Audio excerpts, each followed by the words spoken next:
اس کی تین کیفیات ہو سکتی ہیں. کیوں اللہ کی طرف سے یہ چیزیں آتی ہیں؟ سب سے پہلی شے ہے، اب وہ جو آیات میں نے سنائی تھی وہ سن لیجیے پہلے ترجمہ.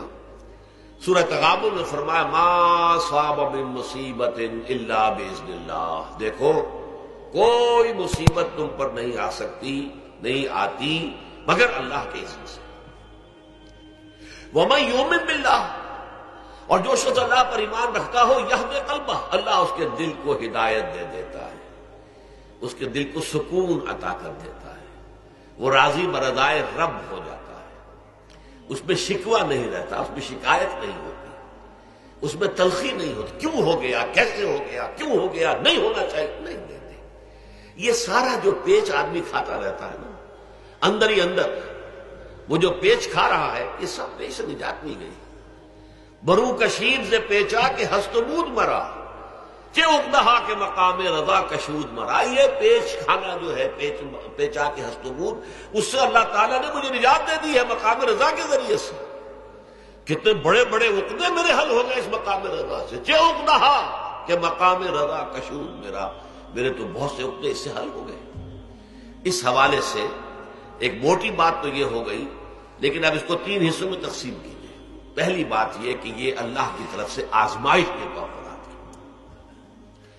آزمائش، میرا بندہ اس پر صبر کرتا ہے یا نہیں، یا میرے خلاف بکواس کرنے پر آمادہ ہو جاتا ہے. اللہ تو ایسا ہے، اللہ نے تو ہم پر کبھی کرم کیا ہی نہیں ہے، اللہ تو ظالم، معاذ اللہ معاذ اللہ معاذ اللہ. کہیں ایسا تو نہیں. میرا بندہ جو ہے تکلیف کو جھیلتا ہے میری وجہ سے، یہ سمجھ کے کہ اللہ کی طرف سے آئی. یہ سب جو ہے یہ بہت بڑی کامیابی ہے اگر انسان کو حاصل ہو جائے. اور اس صبر کے نتیجے میں دو اور باتیں پیدا ہوتی ہیں.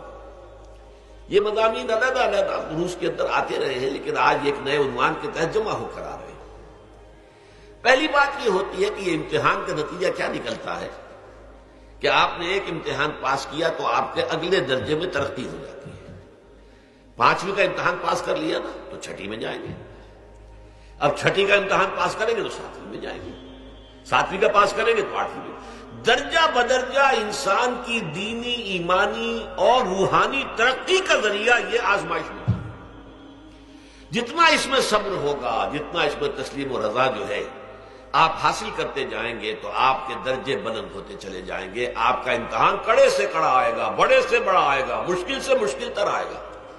ایک وقت میں ایم اے کا امتحان بھی آپ کو دینا ہوگا. ایک وقت میں ہو سکتا ہے پی ایچ ڈی کے لیے تھیسس آپ لکھیں، پھر اس کے اوپر جو ہے ٹیم بیٹھی ہوئی اور آپ سے وہ بحث کرے، جرا کرے آپ سے، وہ بھی کرنا ہوگا. لیکن یہ کہ اگر پرائمری ہی میں فیل ہو گئے تو اس کا سوال ہی پیدا نہیں ہوتا کہ کبھی آپ ایم اے کا یا پی ایچ ڈی کا تھیسس بھی لکھیں. اور اسی کو دوسرے انداز میں کہا گیا ہے قرآن مجید میں وَلِيُبْلِيَ الْمُؤْمِنِينَ مِنْهُ بَلَاءً حَسَنًا.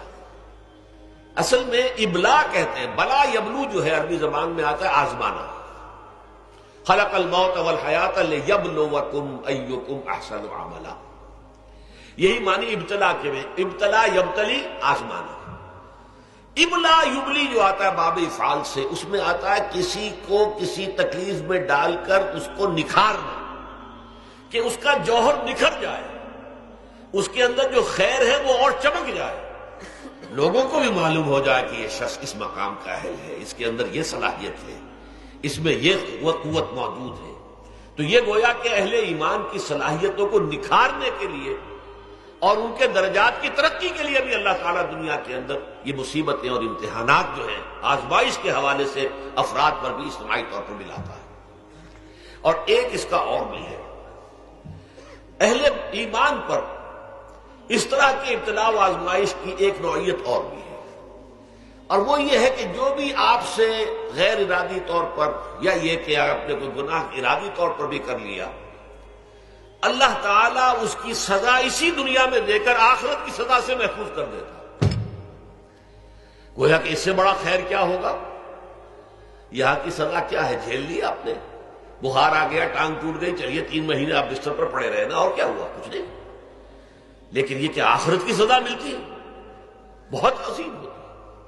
لہذا کفارہ بناتا ہے اللہ تعالیٰ گناہ، ان جو بھی گناہ ہو گئے ہیں، غلطیاں ہو گئی ہیں، ان کا کفارہ اللہ تعالیٰ بندہ مومن کے لیے، حضور کی ایک حدیث ہے، اس کا متن مجھے اس وقت یاد نہیں ہے، کہ مومن کا معاملہ عجیب ہے، اسے کوئی تکلیف پہنچتی ہے صبر کرتا ہے، وہ اس کے گناہوں کا کفارہ بن جاتا ہے، اور اگر کوئی خوبی ملتی ہے تو اللہ تعالیٰ کا شکر ادا کرتا ہے، اس کے درجات بلند ہو جاتے ہیں۔ تو یہ معاملہ جو ہے اللہ تعالیٰ کی طرف سے بندہ مومن کے حق میں خیر، کہ در حقیقت اس کے ان گناہوں کی پاداش کہ جو اس نے یہاں کر لیے ہیں یہی دنیا میں دے کر دھو دیا جائے، پاک کر دیا جائے۔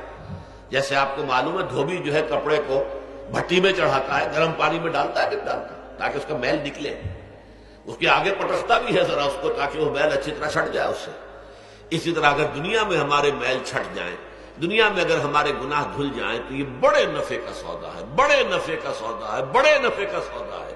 اس اعتبار سے آپ غور کیجئے کہ اگر یہ حقائق ہمارے سامنے رہے تو کیا کوئی تکلیف دنیا کی ہمیں بھاری محسوس ہوگی؟